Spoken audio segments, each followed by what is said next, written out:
Selamat datang kembali di sesi pembahasan kita. Hari ini kita bakal ngulik bab 1 dari bukunya David Rosen, 99 Negotiating Strategies. Fokusnya ke satu manuver yang kadang agak disalahpahami nih. Walkout tactics. Atau ya penghentian sementara lah. Mungkin kedengarannya kayak, wah udah selesai nih negosiasinya.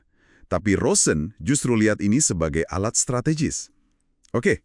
Siap, kita bedah ya. Siap dong. Yang langsung bikin saya tertarik itu gimana Rosen kayak menantang pandangan umum gitu loh.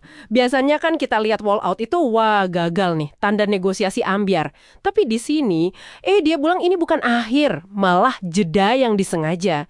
Kayak langkah taktis buat ubah alur permainan. Ini lebih ke soal gimana ya, menciptakan ruang, bukan ngebakar jembatan gitu. Kan ya, kalau ninggalin meja runding tiba-tiba itu sinyalnya kuat banget. Bukan cuma emosi sesaat, tapi pesan kalau, Anda serius sama batasan Anda.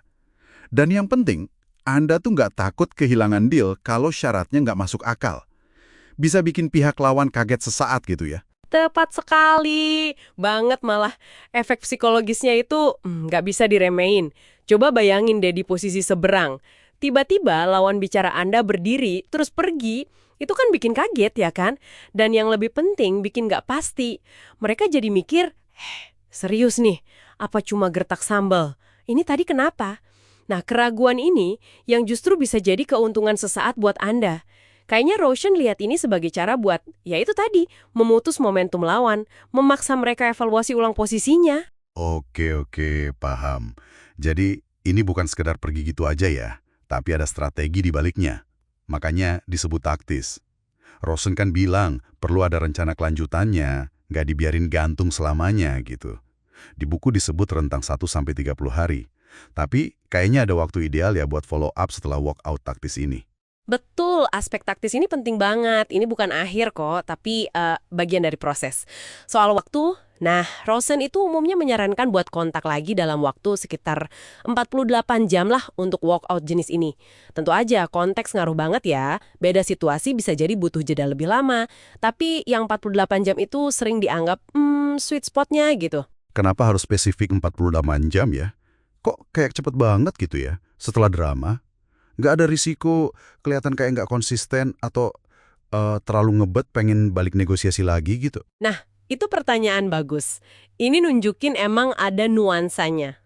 Logika di balik 48 jam itu, setidaknya interpretasi umumnya ya, itu buat menjaga tekanan psikologis yang udah tercipta.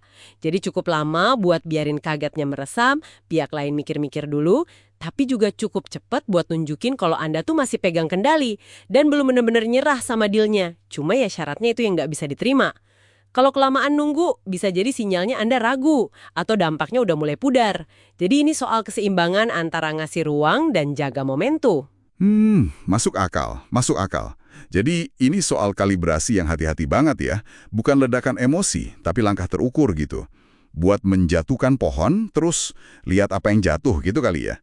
Intinya, Anda nunjukin kalau BETNA Anda, Best Alternative to a Negotiated Agreement, itu kuat. Atau paling nggak, Anda mau mereka percaya kalau itu kuat. Anda nggak kepepet lah. Nah, itu dia. Anda nangkep esensinya.